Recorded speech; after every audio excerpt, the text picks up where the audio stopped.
10 محرم کے دن ہر ایک امام حسین کے قدموں پہ قربان ہو رہا تھا، اور یہ منظر دیکھنے کے لیے تمام عالمین کے فرشتے کربلا کے میدان تک آ پہنچے۔ کبھی امام حسین سے زمین مخاطب ہو کے کہتی ہے کہ اے ہمارے آقا، ہمیں حکم دیں، ہم ابھی پھٹ جائیں اور اس پورے لشکر کو فنار کر دیں۔ تو کبھی آسمان چیخ کے کہتا ہے اے میرے حسین، ہمیں حکم دیں۔ تو کبھی زعفر جن مختلف جنات کے ساتھ دست ادب کو جوڑ کے کہتا ہے اے میرے مولا، مجھے حکم دیں کہ اس فوج یزید کو فنار کر دوں۔ امام حسین تمام انبیاء، اولیاء، فرشتوں اور جنات سے کہتے ہیں یہ صبر کا امتحان ہے، میرا اللہ میرا صبر آزمانا چاہتا ہے، اور میرے خون سے ہی اسلام کو زندگی ملے گی، کیونکہ میرے شہید ہونے کے بعد رہتی دنیا تک کسی بھی یزید کی یہ مجال نہ ہوگی کہ کوئی میرے نانا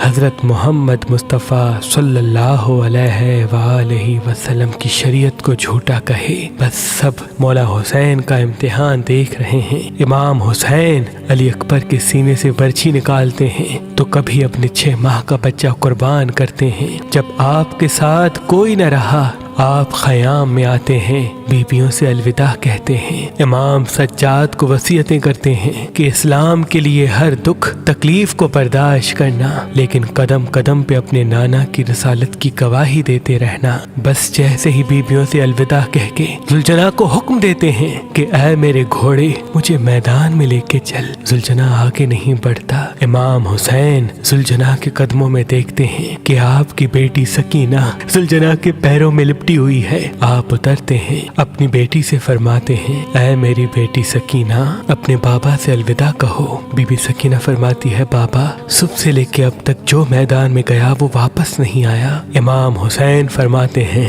اے میری بچی، ہمارے خون سے تمہارے نانا کا دین بچے گا، صبر کرو۔ آپ یتیمی کا پرسہ دیتے ہیں اور میدان میں آ کے باواز بلند فرماتے ہیں اے لوگو، میں رسول اللہ کا نواسا حسین ہوں، فاطمہ کا بیٹا، علی کا لال، میں وہ ہوں جس کے لیے اللہ کے رسول بار بار فرماتے تھے کہ حسین و منی وانا من الحسین، میرا خون رسول اللہ کا خون ہے، میرا گوشت رسول اللہ کا گوشت ہے۔ کیوں مجھے قتل کرنا چاہتے ہو؟ کیا میں نے شریعت میں کوئی ترامیم کی ہے؟ کسی انسان کا حق غصب کیا ہے؟ کیوں میرے بچوں کو مارا ہے؟ کیوں 3 دن سے ہمیں پیاسا رکھا ہے؟ فوج یزید ایک آواز میں کہتی ہے کہ ہم سب تجھے تیرے بابا علی کے بغض میں قتل کرنا چاہتے ہیں۔ پھر آپ فرماتے ہیں آج جو اسلام کا پرچم تم ہاتھوں پہ بلند کر کے کھڑے ہو، یہ پرچم میرے بابا علی نے بلند کیا تھا۔ خیبر و خندق میں اگر میرے بابا علی نہ ہوتے تو اسلام کی فتح ناممکن تھی۔ آج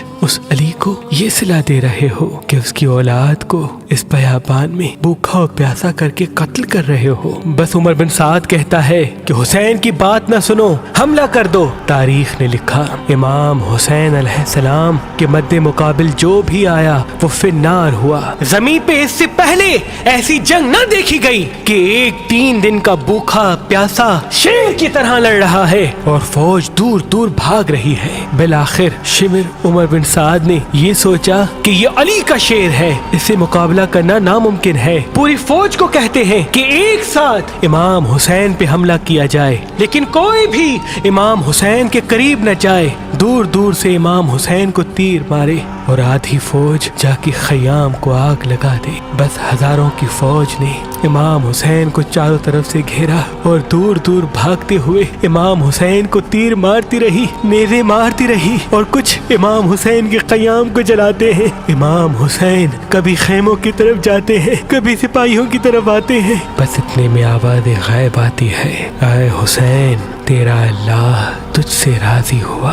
امام حسین تلوار کو روک لیتے ہیں۔ فوجی اشکیا جیسے ہی امام حسین کی رکی ہوئی تلوار دیکھتے ہیں تو وہ لوگ جو امام حسین کو دیکھ کے بھاگ گئے تھے وہ بھی قریب آنے لگتے ہیں، اور دور دور سے جس کے ہاتھوں میں جو چیز ہوتی ہے وہ امام حسین کی طرف پھینکنے لگتے ہیں۔ تاریخ نے لکھا جس کے پاس نیزے تھے وہ نیزہ مارنے لگا، جس کے پاس تیر تھے وہ تیر مارنے لگا، جس کے پاس تلواریں تھی وہ تلواریں مارنے لگا۔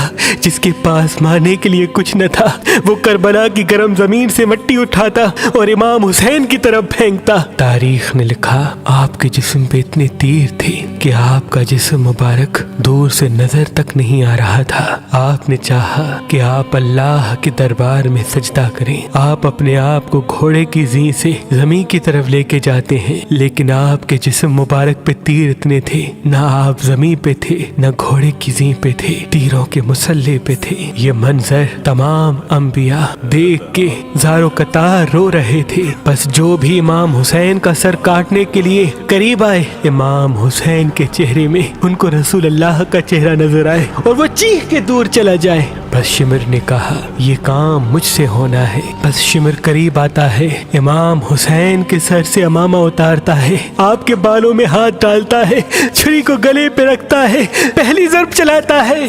حضرت آدم علیہ السلام اللہ کے رسول سے فرماتے ہیں یا رسول اللہ آگے میں نہیں دیکھ سکتا۔ جیسے ہی دوسری ضرب چلتی ہے، حضرت نوح علیہ السلام فرماتے ہیں یا رسول اللہ آگے میں نہیں دیکھ سکتا۔ جب تیسری ضرب چلتی ہے، حضرت ابراہیم علیہ السلام فرماتے ہیں یا رسول اللہ میں نے تو اپنے بیٹے کی قربانی کے وقت ہی اپنی آنکھوں پہ پٹی باندھ لی تھی، آگے میں نہیں دیکھ سکتا۔ بس ضرب چلتی رہی۔ ایک وقت ایسا آیا اللہ کے رسول نے آنکھیں بند کی اور فرمایا اے علی اب آگے میں نہیں دیکھ سکتا۔ بس ایک وقت ایسا آیا کہ امام علی نے بھی آنکھیں بند کی اور بی بی فاطمہ سے فرمانے لگے اے فاطمہ آگے میں نہیں دیکھ سکتا، اب تو جان تیرا بیٹا جانے۔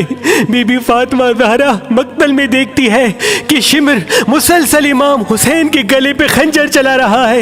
آپ قریب آتی ہے، دونوں ہاتھ امام حسین کی گردن پہ رکھتی ہیں اور فرماتی ہے اے شمر نہ مار، میرے بچے کو نہ مار، میں نے چکیاں پیس کے اس کو پالا ہے، یہ تیرے رسول کا نواسا ہے۔ لیکن افسوس شمر مسلسل امام حسین کے گلے کو کاٹتا رہا۔ شمر دیکھے امام حسین کے مسلسل لب ہل رہے ہیں، سوچا کہ شاید حسین ہمیں بد دعا دے رہے ہوں گے۔ قریب آ کے جب سنتے ہیں تو امام حسین فرما رہے تھے اے اللہ میرے بچوں کی قربانی قبول کرنا، میرے عزیز و اقارب کی قربانی قبول کرنا۔ تیرا شکر ہے کہ تو نے اپنے محبوب کے اس نواسے حسین کو اس عظیم امتحان کے لیے چنا، میری قربانی قبول کرنا۔ تو عظیم ہے، تو اعلیٰ ہے، اگر میری 70 جانیں بھی ہوتی تو وہ بھی میں تیرے نام پہ تیرے اسلام پہ قربان کرتا۔ سلام ہو آل محمد پر،